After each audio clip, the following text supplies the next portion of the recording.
E nós já começamos o programa de hoje com os destaques da nossa capital federal. Direto de Brasília, as informações da agenda do dia com Saulo Lopes. Bom dia, Saulo.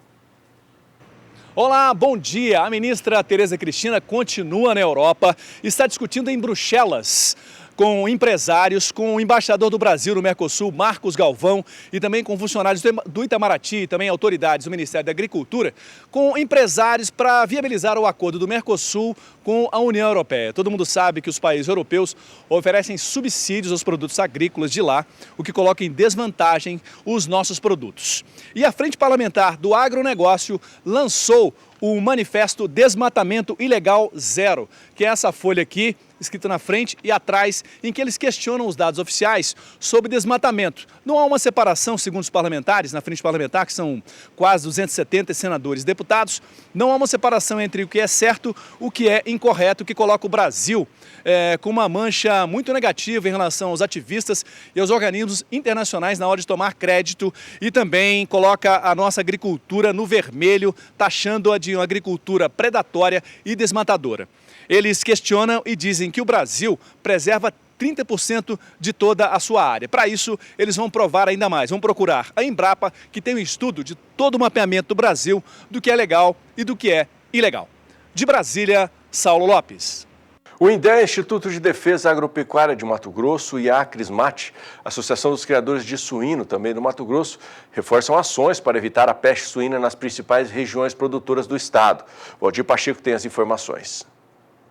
O Fundo de Sanidade e Desenvolvimento da Suinocultura e a Associação dos Criadores de Suínos de Mato Grosso, a Acrismate, firmaram um termo de cooperação técnica com o Instituto de Defesa Agropecuária de Mato Grosso, INDEA, para o fornecimento de 4 veículos que ajudarão na fiscalização no estado como ação preventiva para evitar casos de peste suína clássica, como ocorreu recentemente no Ceará e Piauí. Durante 45 dias, os veículos vão monitorar e tentar coibir o trânsito ilegal de animais nestas regiões, que inclui os municípios de Vila Rica, Água Boa, Cocalinho, Torixoréu, Barra do Garças e outros. Segundo a diretoria do INDEA, o Estado faz seu planejamento, mas, infelizmente, dentro dele não há previsão para situações de emergências. Essas situações, muitas vezes, necessitam de um aporte rápido de recursos financeiros e estrutura para que sejam controladas. Por isso, é crucial essa parceria entre o setor público. Desde outubro de 2018, foram identificados 44 casos no Brasil, todos no Ceará, que também está fora da área identificada como livre da doença. O Piauí registrou o primeiro caso da peste suína clássica em abril e decretou no dia 8 do mesmo mês estado de emergência zoossanitária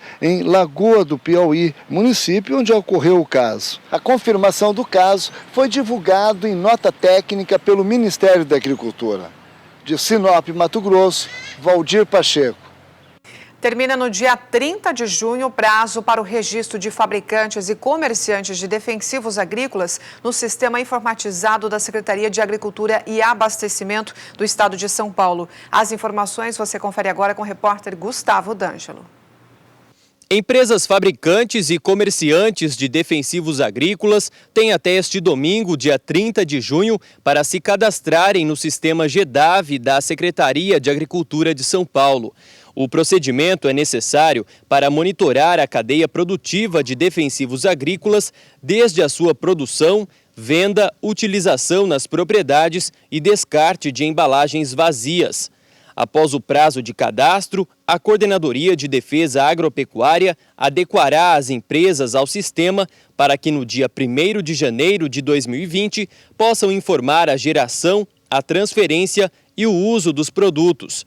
O não atendimento ao prazo implicará na limitação ou suspensão de acesso ao GEDAV e do defensivo, até que a regularização seja feita. A Secretaria de Agricultura tem o intuito de aperfeiçoar o monitoramento do uso dos defensivos em São Paulo.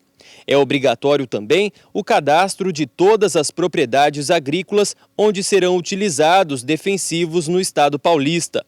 Ainda estabelece que, para comprar o produto, o agricultor deve apresentar um receituário agronômico de sua área produtiva, que será emitido por profissionais habilitados.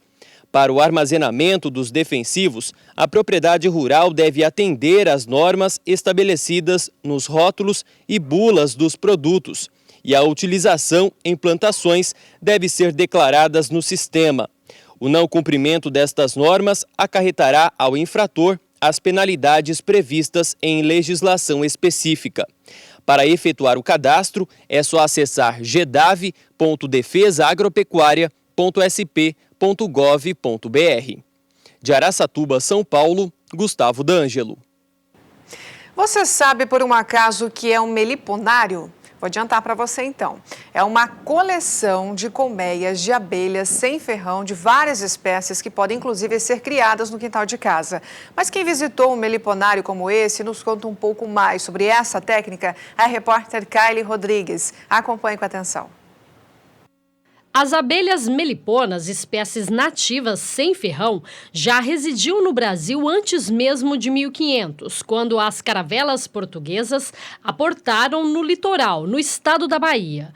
Nós viemos conhecer um meliponário que fica no quintal da casa da Jovelina. O lote não é grande. A zootecnista cria várias espécies. Ela utiliza as coleções em palestras. A paixão por abelhas começou ainda na faculdade. O meliponário é registrado de acordo com a lei.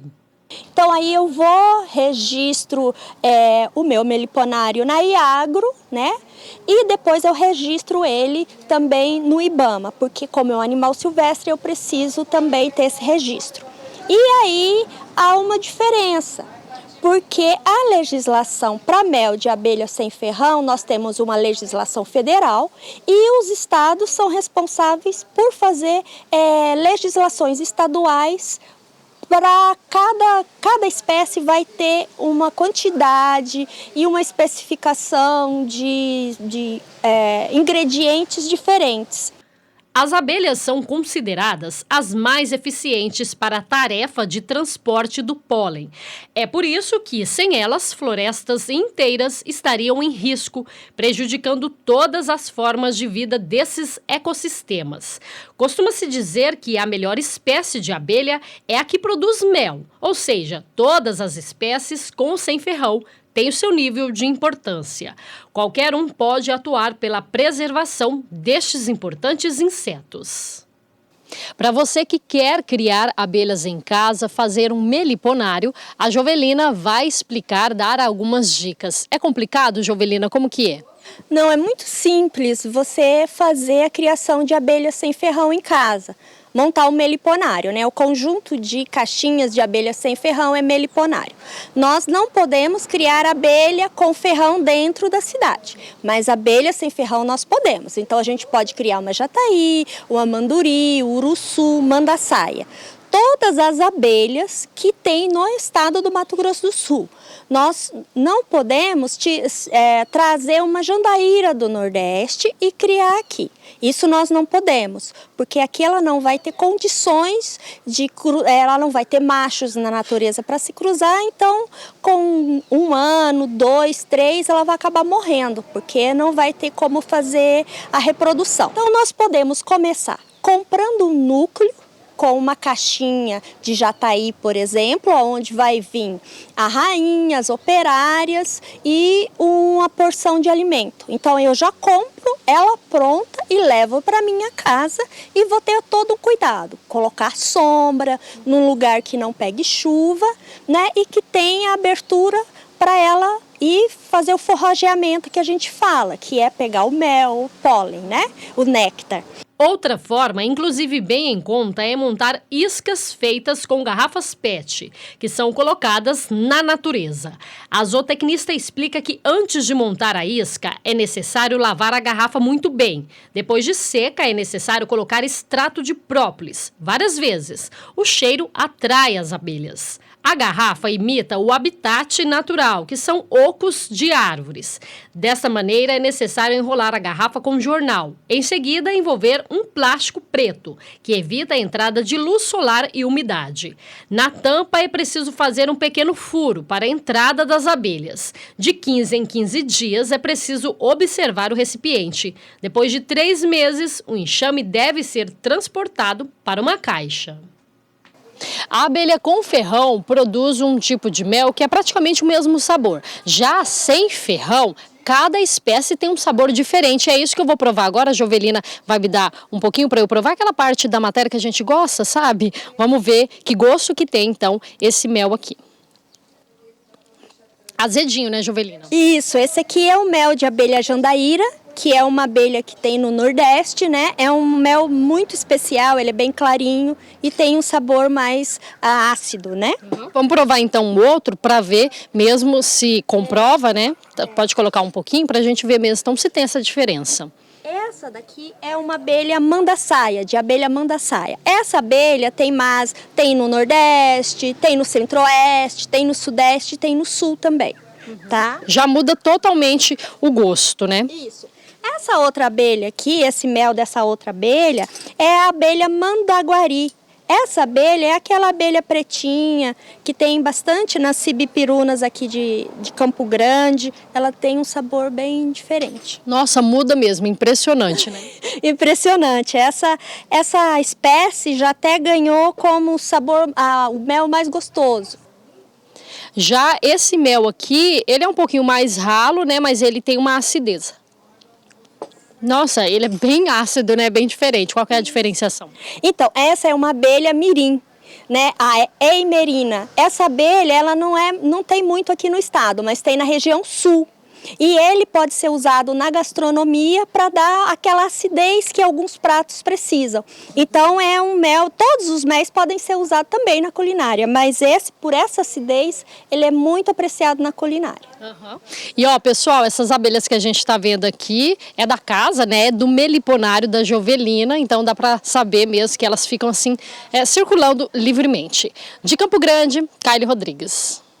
Desmatamento de terras e questões agrárias envolvendo terras indígenas foram temas do encontro do ministro do Meio Ambiente, Ricardo Salles, com integrantes da bancada ruralista nesta terça-feira em Brasília. Quem acompanhou tudo e tem as informações é o repórter Saulo Lopes.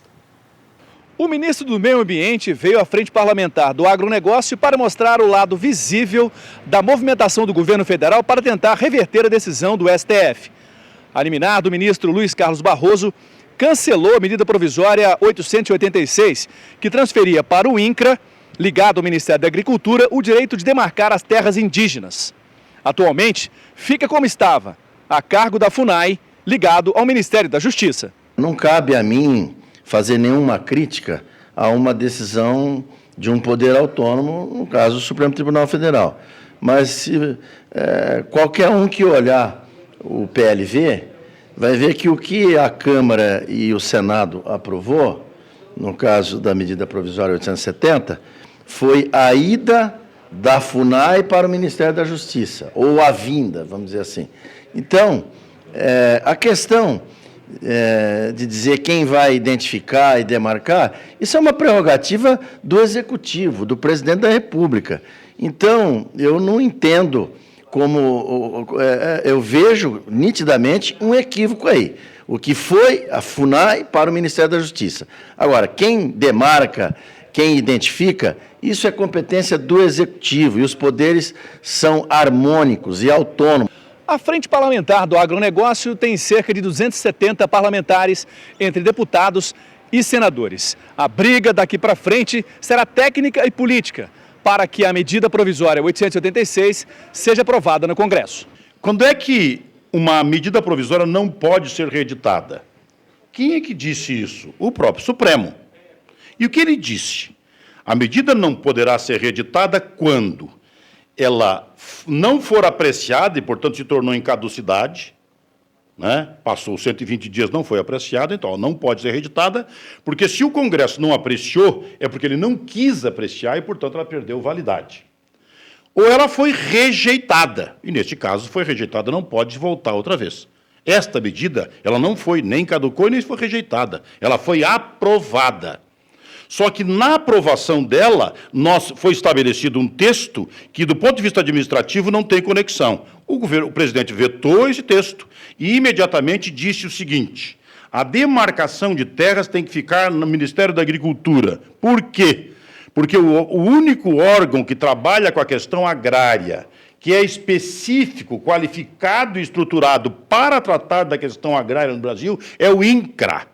Ou então o senhor ministro do Supremo, com toda a sua sabedoria majestosa, diga para nós que nós temos que ter um órgão para demarcar até para polaco, para alemão, para negro, para índio, nós vamos ter que, certamente, ter um órgão para cada um. Não.